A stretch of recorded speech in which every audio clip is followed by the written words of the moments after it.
आणि आता आणखीन एक महत्त्वाची बातमी आहे।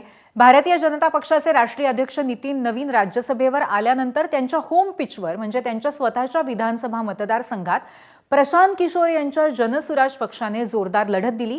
भाजप अध्यक्षांच्या हाय प्रोफाइल मतदारसंघामध्ये जेएनझी गेम चेंजर ठरलेला आहे आणि बांकीपूरमध्ये जनसुराज्य पक्षाचे प्रशांत किशोर यांचा ऐतिहासिक विजय झालाय।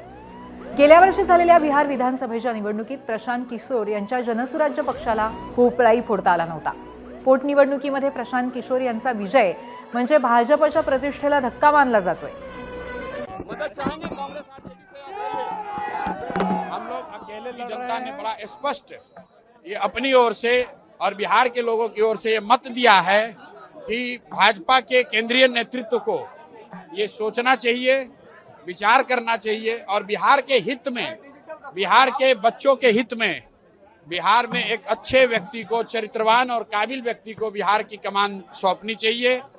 बिहार में हर हालत में शिक्षा हो, रोजगार हो, पलायन रुके, यही संदेश मैं इस जीत में देखता हूं।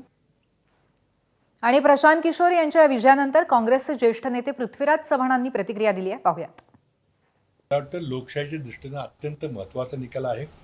त्यामध्ये या एका निवडणुकीपेक्षा जास्त काहीतरी दडलेलं आहे। प्रशांत किशोर हे पहिल्यांदाच निवडणूक लढत होते, ते विजयी झालेले दिसतात। आता पहिल्यांदा मी त्यांचं हार्दिक अभिनंदन करतो आणि या निवडणुकीचा अर्थ आपल्याला अनेक दिवस काढावा लागेल आणि यातून मी जो अर्थ काढतोय तो एकच आहे की आज नरेंद्र मोदी सरकारच्या विरोधामध्ये वातावरण निर्माण झालेलं आहे।